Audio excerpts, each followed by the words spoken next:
Okay, so here's the article, The State of Tokenisation. So they're going to go through a few different things here, different categories there, which we'll... So right, we might as well get straight into the meat of it. So this is their executive summary, and they make a very interesting comment here at the top. The convergence between crypto and traditional asset classes, including fiat currencies, equities are like stocks or shares, government bonds, and real estate, is experiencing an unprecedented growth. Our thesis is clearer than ever, namely, blockchains are becoming the back-end infrastructure for every asset class, with use cases beyond our imagination in the future.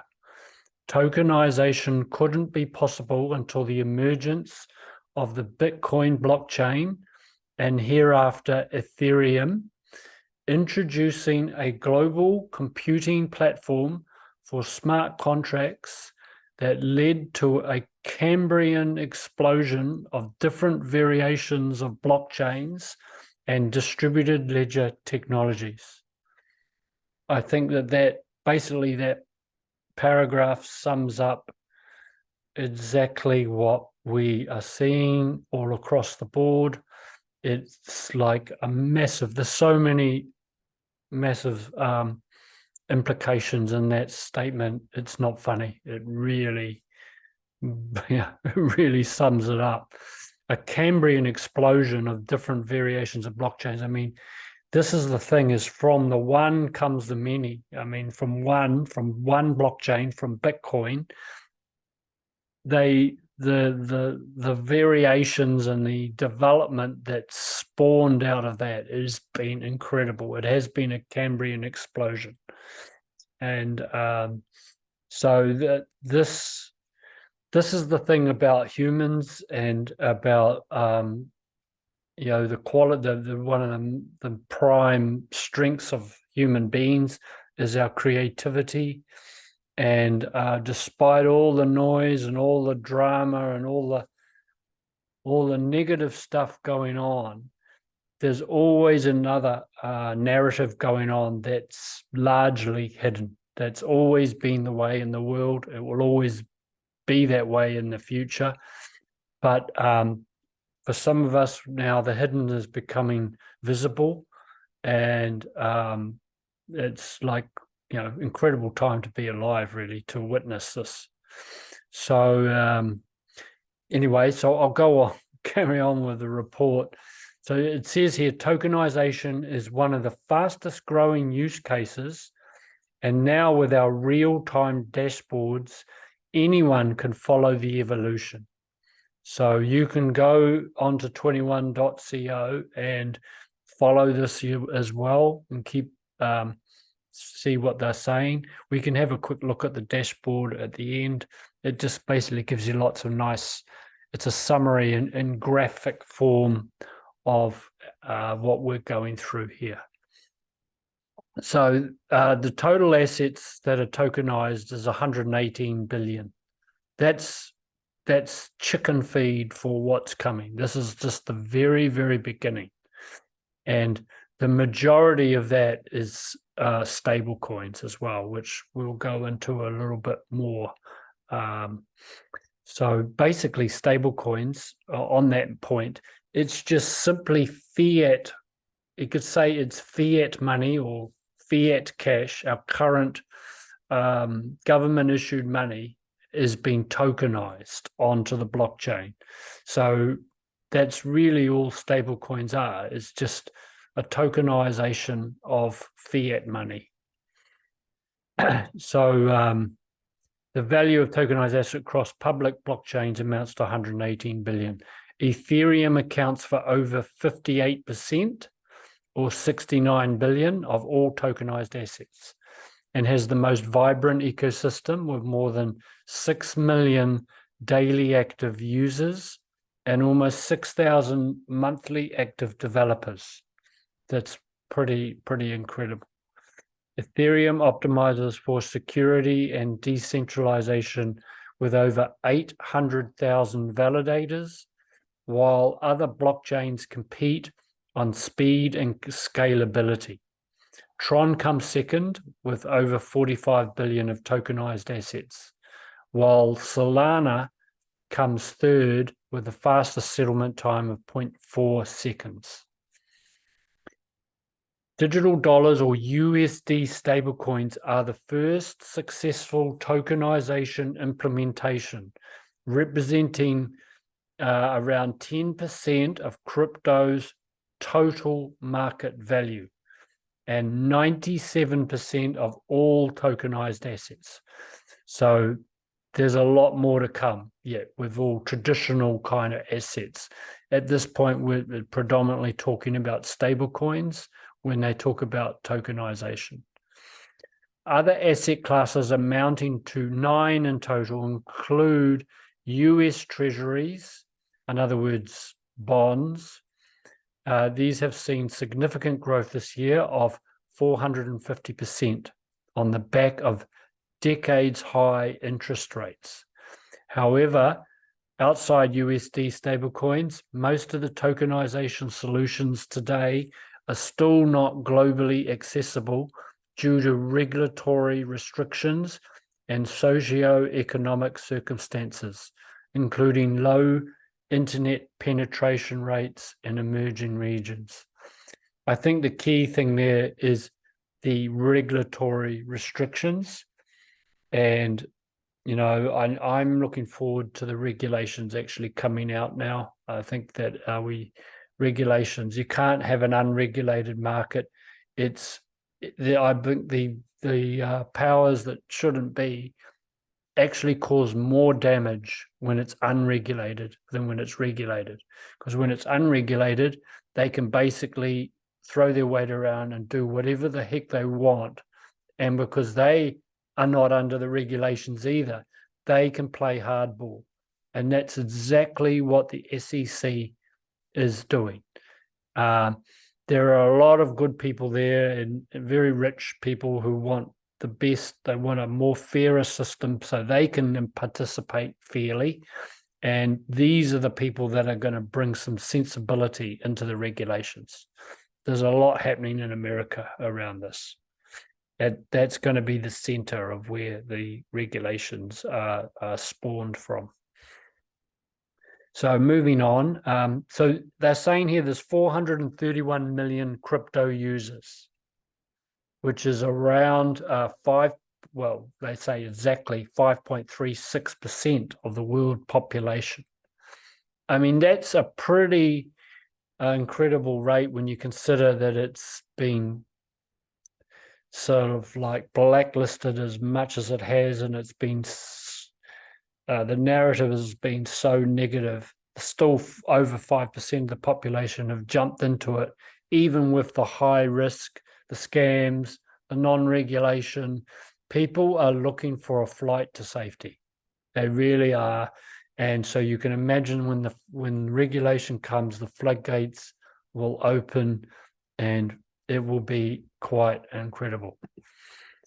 So anyway, the level of crypto adoption today is equivalent to internet adoption in the year 2000, when the number of internet users amounted to 361 million, or 5.91% of the world population at that time. The countries with the highest percentage of crypto ownership tend to have a high internet and banking penetration rate. Today, holders of tokenized assets account for a little more than 10% of the estimated 431 million crypto owners, or roughly 47 million people. Tokenization is likely to scale into a multi-trillion-dollar opportunity by 2030. We estimate that the market value for tokenized assets will be between 3.5 trillion in the bear case scenario and 10 trillion in the bull case by 2030.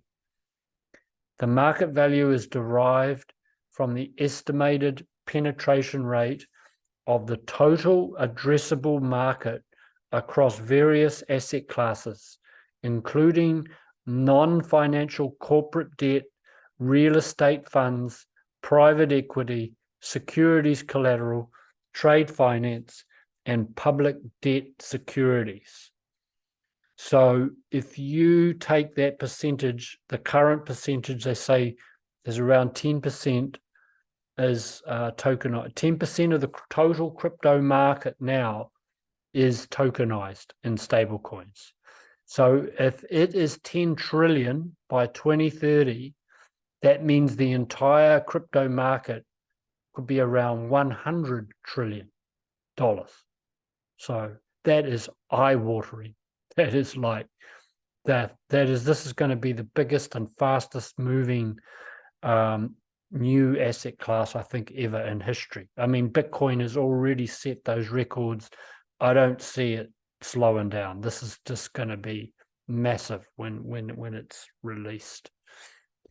So yeah, so that's really a really positive, quite bullish kind of opening.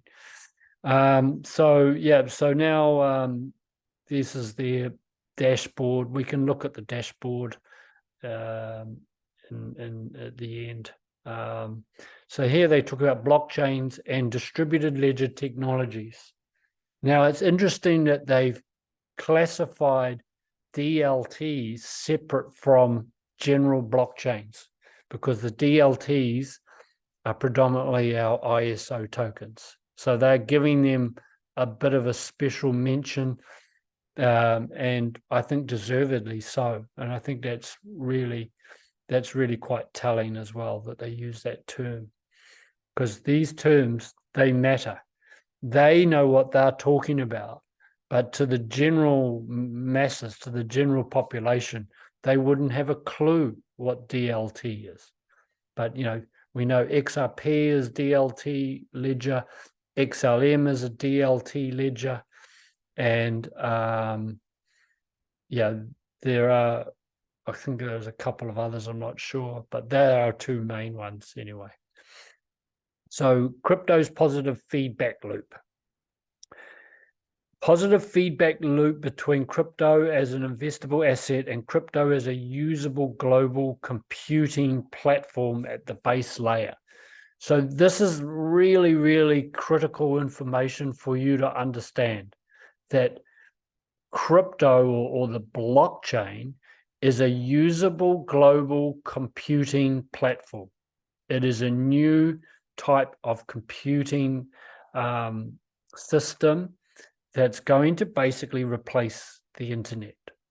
And what we're doing by investing in some of these cryptos is we're investing in, we're investing in all different things, but also investing in that infrastructure.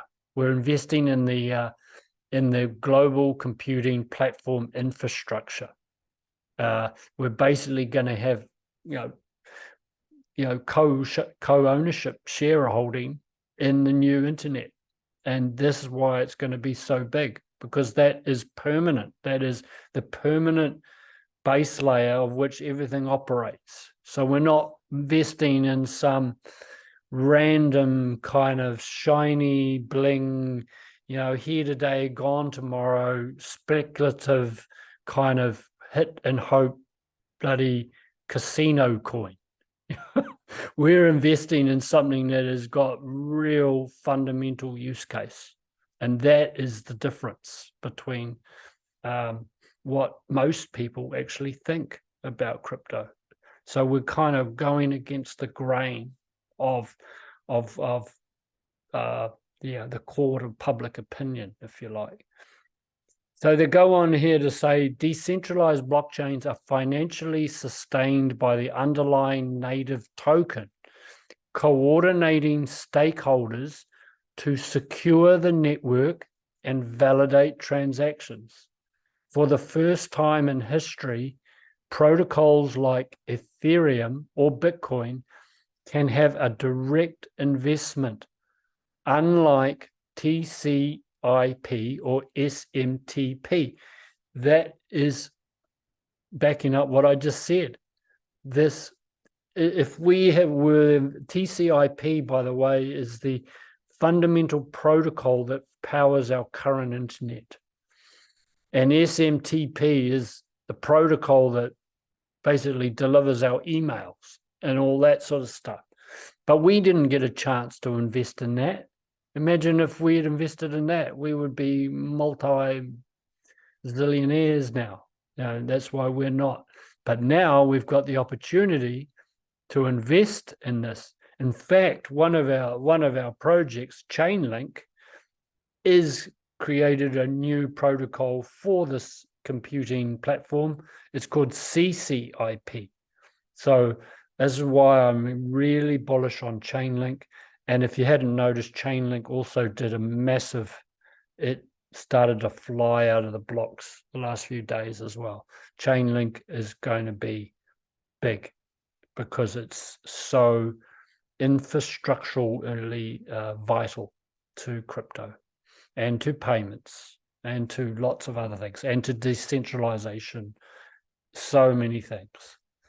So anyway, going back to this slide, but I think that these guys are really nailing it with the way they're explaining it. This is why we're in crypto. This is really, really solidifying everything that I've kind of learned in 8 years in a few slides, which is really, really cool.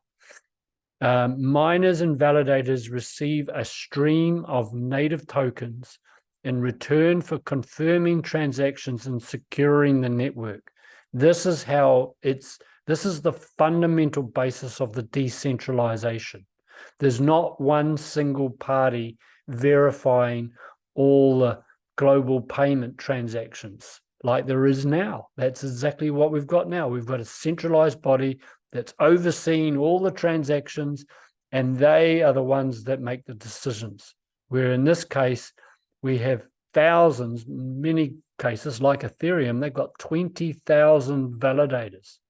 So you cannot fool 20,000 people that are committed to this technology. The technology itself cannot be controlled. Only the corrupt people around it, who the investors, they are the corrupted ones. And I think eventually they will pale in comparison to the numbers of people when they come into this. They will be overpowered by sheer numbers. So users must pay a fee dominated in the native token whenever they transact on the network. This is how the token is going to appreciate in value. Thus, these tokens are analogous to digital commodities like oil. As the network expands in use cases and more applications come to life, the native token captures more demand and value, similar to how the US dollar benefits from the economic prowess of the United States and global trades. So you can see here that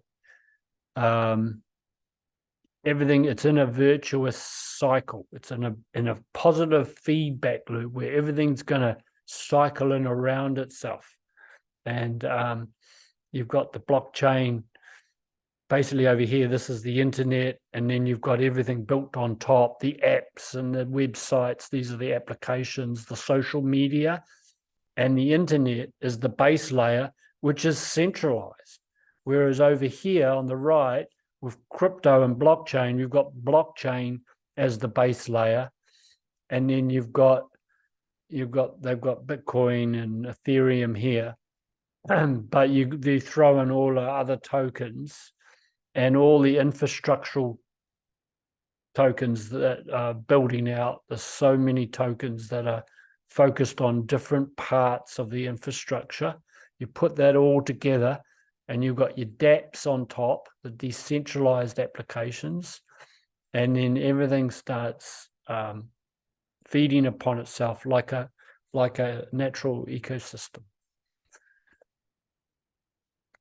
So now they're going on, they're talking about more numbers here, and so where is the tokenization happening? Ethereum and Tron have the lion's share of tokenized assets as of October 2023, primarily due to the amount of stable coins issued on each network. Ethereum accounts for over 58%, or 69.16 billion of all tokenized assets, and has the most vibrant ecosystem with more than 6 million daily users and almost 6,000 monthly active developers. We kind of did go over that. Table 1 also shows Ethereum optimizes for security and decentralization with over 800,000 validators, let's say here, while the rest compete on speed and scalability. So basically, these are all around the stable coins: USDT, BUSD, USDC is the American one. So we're only looking at really one asset class, and that's stable coins. But I know these base layer ones like Polygon, Solana, some of these other chains other than Ethereum, they're going to be very, very popular for their speed and their scalability and low fees. They will be massive. Ethereum is always probably going to be number one, but a lot of these other ones, Stellar is in there, Avalanche, Solana, Algorand is in there, Polygon, and a token called Gnosis. These will all get massive movement, I think, in the times to come. Yeah, so basically this kind of gives you a graphic here of the split. The orange here is obviously that's Ethereum, and this is Tron over here, and then these little slithers in here, all those other smaller chains.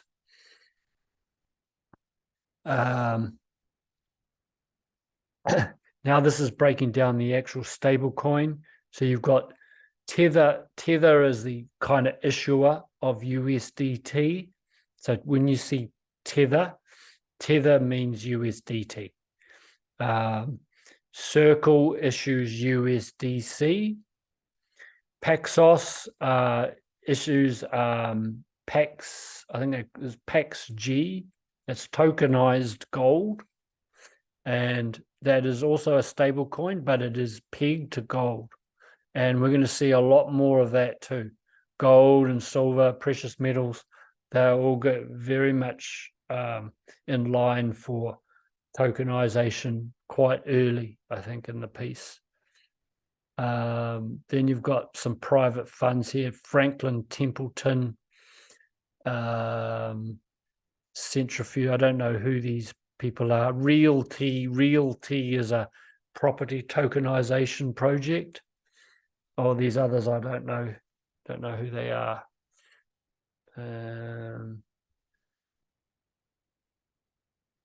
So here we got strengths and weaknesses: public blockchains versus permission DLTs. Public blockchains like Ethereum provide a globally accessible platform with superior battle-tested technology versus distributed ledgers. DLTs benefit from a stringent end-to-end KYC and AML process and deeply concentrated liquidity within the traditional finance ecosystem. However, tokenization will help blockchains access traditional finance deep liquidity, particularly XRP, because they're providing a liquidity product called on-demand liquidity, or ODL. And they're going to be linking that to tokenization, and they're going to be linking that to what's also called automated market makers. and that's a bit more in depth, but basically it's a way where you can buy and sell. It's a different way of buying and selling on the market, on the open market. We'll go into that another day. But AML is going to be massive for XRP with its ODL. It's going to be huge. It's going to really power the transactions, make things very fast, but also this liquidity issue will be resolved as well. So they're talking here about like technological maturity is high in Ethereum, distributed ledgers it's medium, interoperability with other systems, it's medium with Ethereum, it's low with DLTs, but that is about to rapidly ramp up. Deep liquidity, medium with Ethereum, high with DLTs. So that's because of XRP. I noticed they don't mention it, but that's the only token that's really doing that. So I know it must be that. User privacy, medium to high on the DLTs, global accessibility, high for Ethereum, still low for DLTs, but it's about to, again, it's about to explode into the scene. Decentralization is quite high with Ethereum. The decentralization is lower with DLTs, but that's mainly, that's also perceptional as well. The actual interface, the actual blockchain itself, the actual decentralized exchange that DLT have is completely permissionless. It has got no middleman. It's still reasonably decentralized. We'll put it this way, it's a lot more decentralized than what we've got now. And I think it's sufficiently decentralized, whereas there will be room for other much more decentralized projects to come that will more suit us. So basically the stable coins, tokenization, well, stable coins are the original tokenized asset and have reached product market fit with almost 97% of the tokenization market share across Ethereum compatible networks, followed by commodities like tokenized gold and government securities such as tokenized US treasuries. I know the American government are working on creating all their treasuries on blockchain. Also, all derivatives are being engineered to be put on the blockchain as well. Derivatives are going to be huge. Derivatives are also one of the biggest problems that we've got in the existing market, but that is definitely another time, another story, another time. So it is important to note that fiat collateralized stablecoins are a digital representation of fiat currency, like the US dollar. The issuers of these products, e.g. Circle and Tether, maintain an off-chain reserve of the target asset, primarily in the form of short-term US T-bills or treasury bills and cash, with ratios dependent on the issuer's asset liability management. And then here they're looking at tokenized government securities. These will become very big. Tokenized securities will become massive in times to come. If the SEC had its way, everything in crypto would be a security, but we know that they're not going to win there. They're losing badly. I don't know whether you saw, but now the SEC have dropped the case against the directors of Ripple that created XRP, and now they're in settlement talks. So we're at the final stage where XRP will be fully free of all of these court cases, and it's a spring-loaded jack in the box. It's about to burst out. In my opinion, it's gonna spin heads very soon. So anyway, tokenized US treasuries have witnessed a remarkable growth of over 450% this year, with a total of 650 million in assets. It's coming from a very small base, so that's why it's a very big percentage. But I think that this is just going to keep jumping up and up and up, and especially once regulations come in, then the sky's the limit. The rise of on-chain US treasuries can be attributed to the prevailing high interest rate environment. Interesting. Issuers include crypto natives such as Ondo and Backed Finance, alongside well-established traditional finance players like Franklin Templeton. So again, most of it is on Ethereum, and in this case, Stellar and Ethereum are the main players. And trading venues, stablecoins, tokenized assets continue to be dispersed across a variety of trading venues and channels. The prevailing absence of a unified trading platform for these assets can largely be ascribed to regulatory ambiguities and inadequate shared infrastructure. As previously alluded to, stablecoins represent the predominant force in the tokenization market. Stablecoins are widely accessible and actively traded on both centralized and decentralized exchanges. Notably, Figure 5 illustrates the widespread adoption of stablecoin pairs, constituting 70% of the total volume on decentralized exchanges. In contrast, in early 2020, the majority, 60% of the volume, was dominated by altcoin pairs, e.g. BTC to ETH, down to 30% as of 2023. Trading venues, tokenized funds.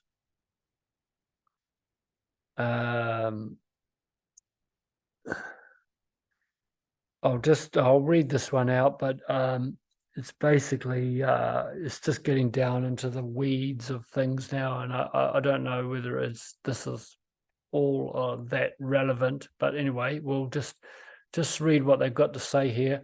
When examining tokenized funds, it's apparent that there are venues to trade these tokenized assets in a decentralized manner. The predominant choice among issuers is to adopt segregated platforms or applications, primarily to meet stringent regulatory requirements. While these platforms harness the power of public blockchain technology, accessibility remains confined by the requisite onboarding process involving KYC, AML, know your customer, anti-money laundering procedures, or geographical limitations. Although this may appear counterintuitive to the ethos of crypto, given the current limited accessibility, this issue is likely to be resolved through technological and regulatory advancements.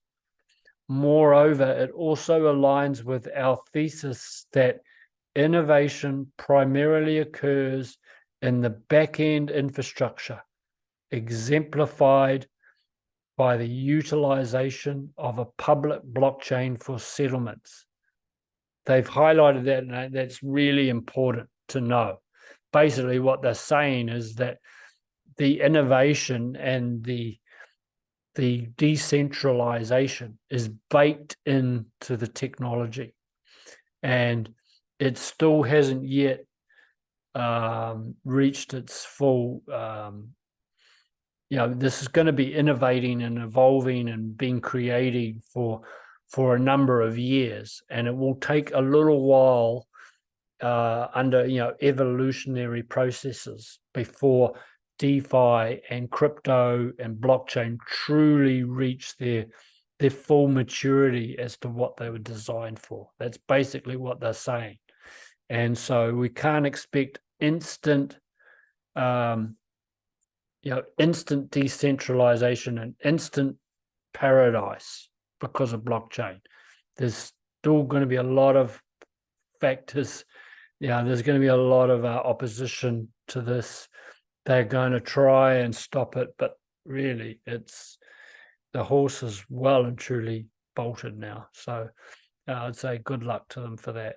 At least we're in quite early, and we can see the pitfalls much easier now, and we can navigate the space a lot easier than if we're coming in cold, like 95% literally of the population will be.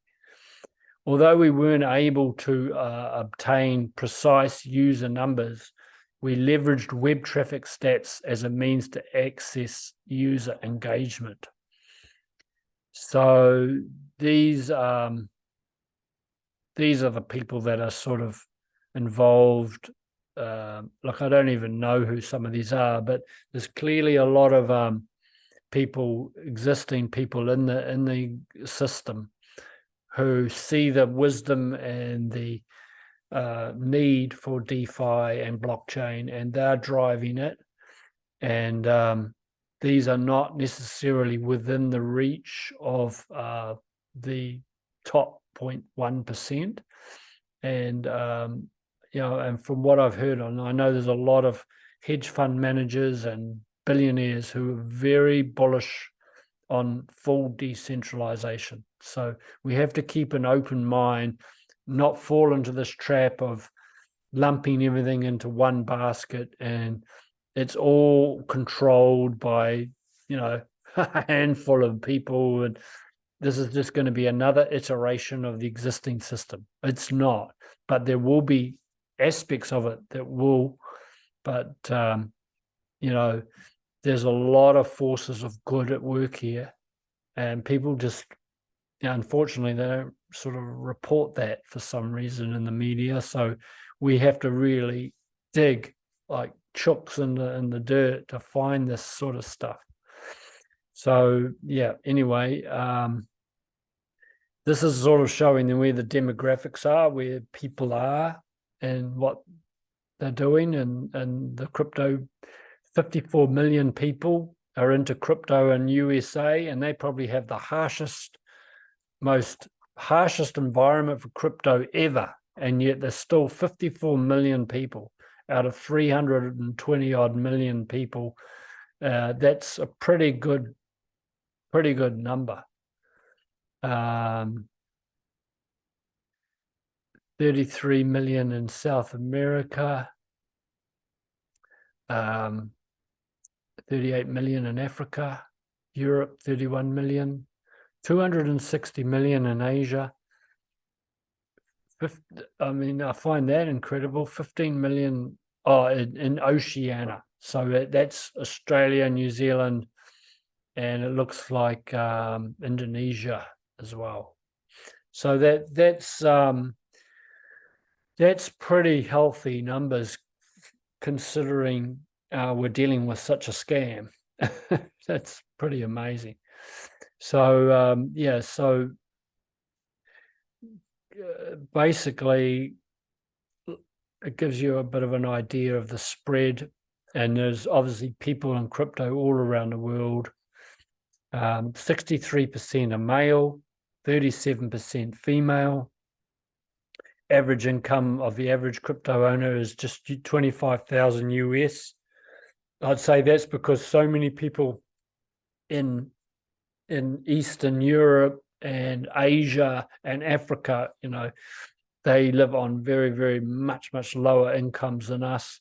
And this is why that's quite low. But a fairly high degree of education, 71% have bachelor's degree or higher.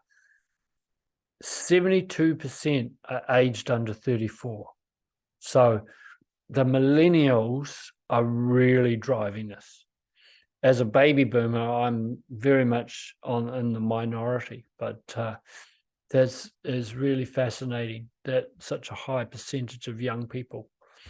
This is another reason why I'm super bullish, because the millennials they're not buying all the bullshit that from what I can tell, a lot of them are quite very anti-establishment, and they want to go their own way. They are very much innovators, and they're going to lead the way.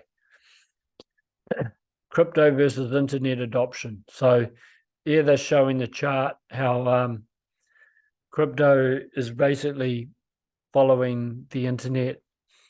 In fact, you can see that it's actually it's a little bit above.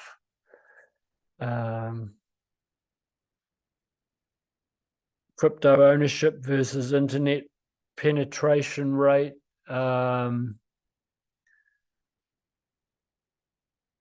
You've got just trying to figure out how this works. Crypto ownership by population. So United Arab Emirates, a lot of them are into it over there, and Saudi Arabia, Vietnam, very high penetration. Singapore, then comes United States, Philippines, Thailand, Ukraine, interesting. India is coming in then, Pakistan, Argentina, then the UK. So it's basically a mixture of countries. The Middle East are really leading the charge, and Asia pretty much. And the UK are in there as well by the looks.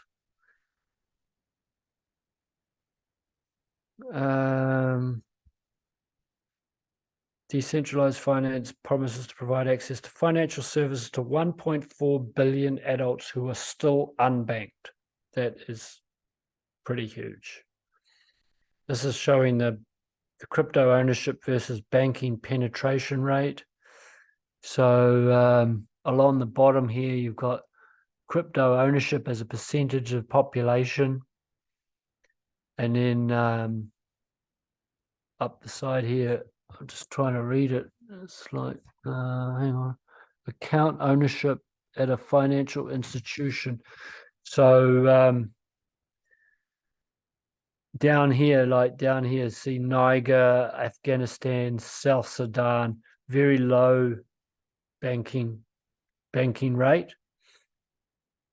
And then over here, you've got, again, the UAE, Vietnam, Saudi Arabia, Singapore, United States, Philippines, leading the charge in crypto ownership. So it's predominantly the more well-developed banking penetration rate that's also going into crypto as well. So I guess the technology is just holding some of them back, but once that, I'm sure that is getting sorted. This is developers leading indicator of value creation. So these are the amount of developers. You can see the developers involved in crypto. It's took a big jump up in 2020. Tokenization users. There are about 47 million holders of tokenized assets as of October 2023. We should note that 99% of this figure is due to stablecoins. Tokenized assets represent about 10% of crypto's total market cap, as we know. So this is the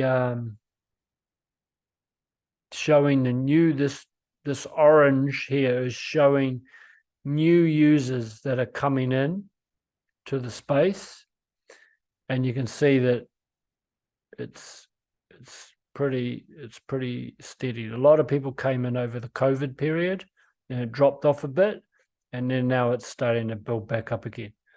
I think we're at the calm before the storm. I think it's going to explode in the next year, 2024.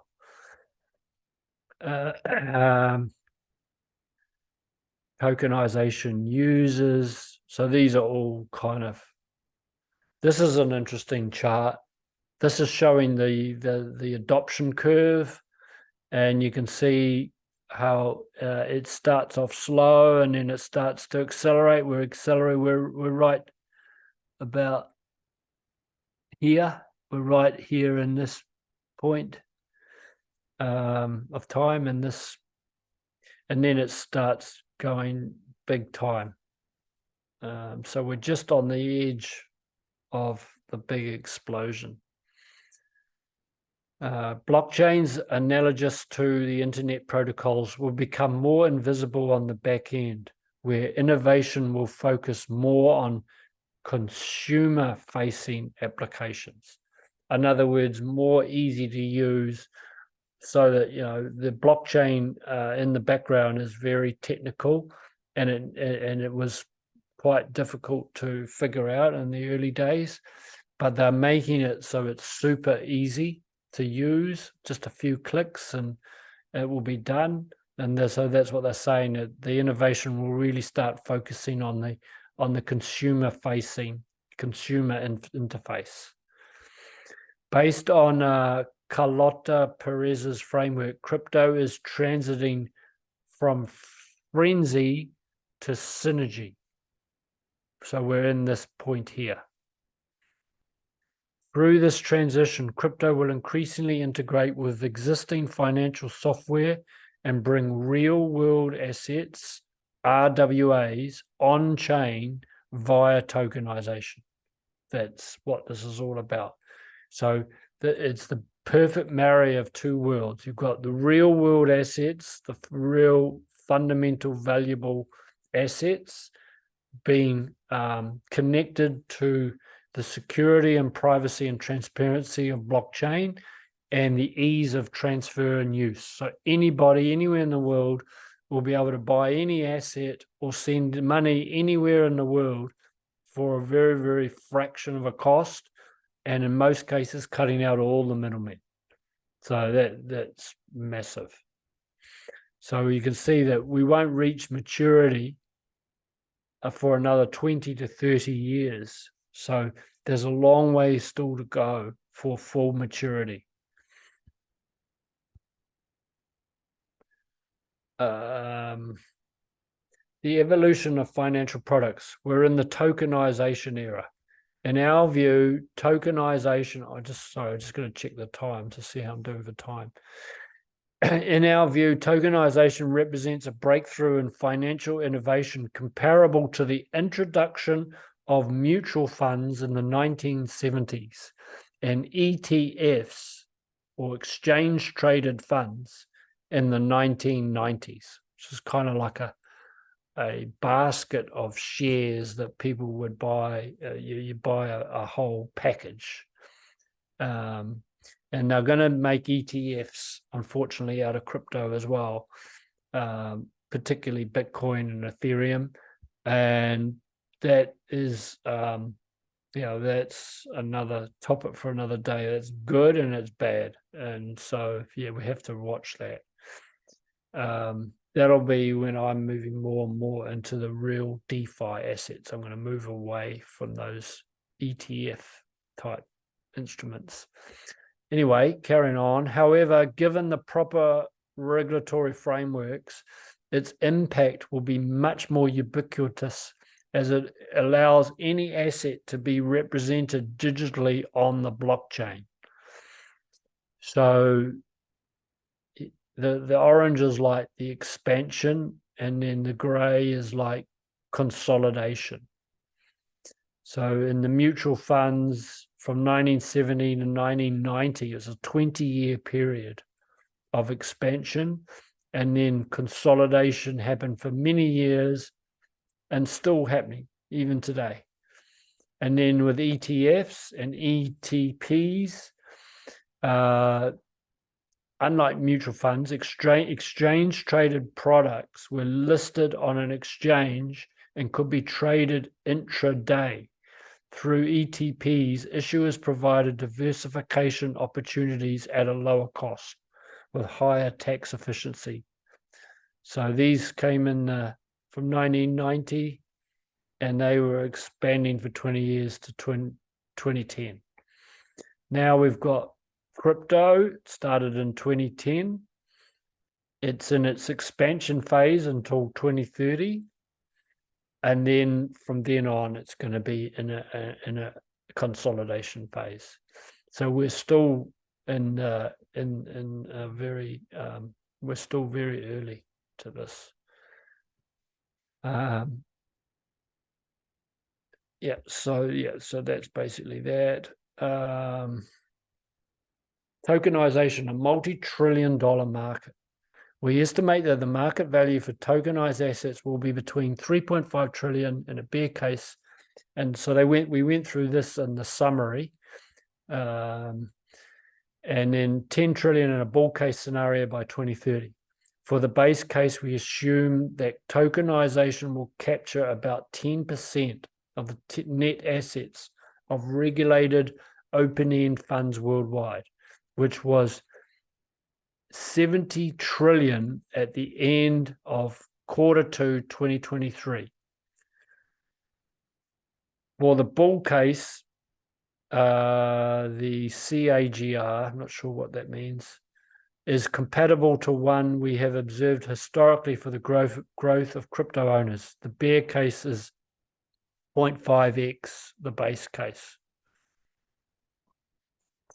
So basically, either way you look at it, there's a shitload of money coming into this, and it's just about to start happening. And that Bitcoin going on that massive run the other day, that's the first big trickle of the dam about to burst. So why would a traditional business or investor want to bring their assets on chain? Liquidity, simplified architecture for liquidity provision and end user access, accessibility, global and or expanded accessibility, settlement efficiency, faster settlement, reduced operational and intermediating costs via automated execution, transparency, tamper-proof record of ownership that is publicly accessible, with stakeholders having a clear understanding of how tokenized assets are managed and governed. Super important. Composability. Tokenized assets can be used across other services built in the same blockchain network. For instance, a user can use a tokenized security as collateral in a lending marketplace or provide liquidity on a decentralized exchange. And if you're providing the liquidity, you're going to get a nice passive income for that. And you'll be able to obviously stake as well. Staking will become a huge way of us earning passive income.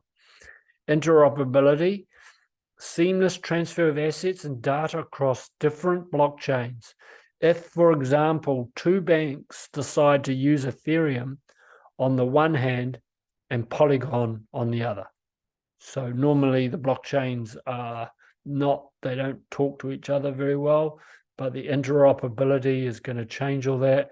It's one of the things that Cosmos and Chainlink are predominantly focused on doing. That's why they're going to be huge. Challenges, tokenization challenges. There are 5 main challenges that must be addressed for tokenization to scale by orders of magnitude from where it is today. Legal and regulatory compliance. I'll try and sort of zip through these. This is quite a big report, and it's quite, I think not quite important, it's vitally important. So I'll just spend a little bit more time just to get this finished, because I think it's really valuable information. So anyway, legal and regulatory compliance, definitely a major challenge. Standardized laws and regulations. between states, between countries, standardization, that's going to be a big challenge. Collaboration between multiple stakeholders. Yep, all the big power plays are trying to get their mitts on everything, but they're not getting they can't get their hands on everything, and they are being limited on what they can do. Valuation and audit implications, security and scalability. These are all quite important challenges we've got to face. I won't go into the details of this. If you really want to read this report, I suggest you go and check it out yourself and have a good read of it, because what's in here is really a summary of the key points of why you'd want to be on blockchain and where we are today. So I think it's really, really valuable.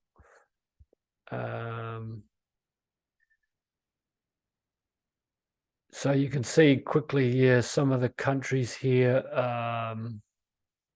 where they're at. Switzerland has got it's well underway. Luxembourg has got a blockchain law. Germany is getting there. UK are well down the track with it. Singapore's proposed framework yet to be implemented. So now we come to the conclusion. While use cases like stablecoins illustrate the potential of tokenization, we are still in the experimental phase of this innovation. As the digital asset space matures, it will converge with the traditional financial system and become more ubiquitous, analogous to how the internet has increasingly become an essential part of our daily lives over the past 30 years. Today, holders of tokenized assets already represent more than 10% of the estimated 431 million crypto owners. We expect crypto to seamlessly integrate with existing financial software and build bridges into the physical world, enabling tokenization to grow into a multi-trillion-dollar industry impacting billions of people worldwide. So that's basically the end of the report. I just thought I'd just quickly show you their dashboard. We just quickly look at some of the other graphics that are on here. We probably really covered them. This is quite a nice little overview, actually, as tokenization acts as a bridge to bring off-chain assets to blockchains. By leveraging the blockchain, transactions can be settled instantly and 24/7. Products are accessible to everyone in the world. Manual and complicated procedures can be automated via smart contracts. So that's the sort of pluses for tokenization. With these benefits, major traditional finance and management consulting firms believe the total value of tokenization will be multi-trillion-dollar industry by 2030. Therefore, 21.co research team built this dashboard to track and analyze the development of tokenization on public blockchains. So this is what we've sort of just been through. That was quite a nice little summary there. And then you can see all the different assets. Fiat, obviously fiat money being the top one at the moment as a stable coin. Then gold and silver is going to come next.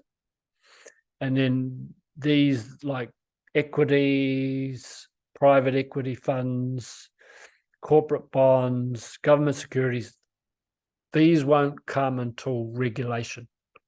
They are waiting for regulation, but they've done canvassing amongst the top companies around the world as to who will be keen on this space once regulation's in, and it's like a huge, like 90% of the CEO said they will be in on it once regulation is in place. So you can see here the tokenized value and number of products tokenized. So you can basically see, a picture tells 1,000 words. You can see how it's growing. Just have to look at the graph. Number of projects related to tokenization, there's them as a graph, as a bar graph. On the left here, number of users that are currently holding or previously held a tokenized asset. It's just going up like crazy. And then just sort of going over stuff we've already covered, really. You can see basically tokenized market cap by type of asset, like how it's just a massive growth market.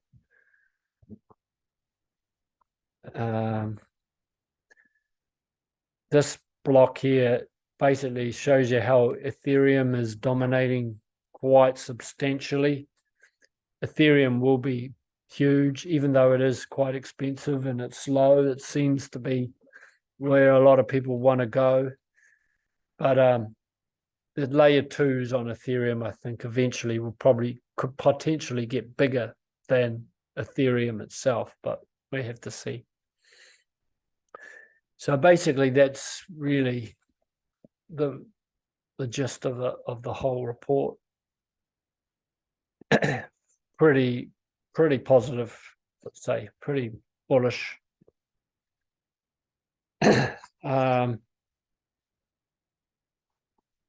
Yeah, so anyone wants to make a comment or parting comment before we leave, welcome. Is there any questions on that? Is there anything that they didn't understand? I just got a quick question, Tony. What's the difference between tokenization and NFTs? Are they two different things, or are they the same thing? I think that NFT, the way I understand it, an NFT is an instrument that can create tokenization. An NFT is like, in a way, the way NFTs are being done to now, they're basically they're securing your intellectual property of your music, but they're kind of like tokenizing your artwork. They're tokenizing music. So I see NFT very much, but the NFT itself isn't tokenization. It's facilitating tokenization, is the way I see it. Yeah, it's the instrument that sits in the middle between the blockchain and the tokenized asset itself that bridges the two. It helps. Okay. Yeah, that makes sense. Sweet. Thanks. Yeah. Tony, just a quick question. Where did you find that report? How did you come across it? Just from one of my YouTubers. Oh, yeah. Whenever they, who was it, Paul Barron, Tech Path. He's brilliant because he's really a very good researcher, and he presents on a variety of different things, geopolitically, as well as also things other than just the echo chamber of XRP. I like to listen to what other people say about other tokens, so I get different information. And Paul Barron, I do suggest you listen to him. He's very good. Yeah, I have from time to time. It's a comprehensive website. I've been sifting through it while you've been presenting. It's massive. Yeah, it is. These are sort of like the big boys that aren't the elite, but they've done well in the system, and these are the ones that are leading the charge. They are jumping in on this.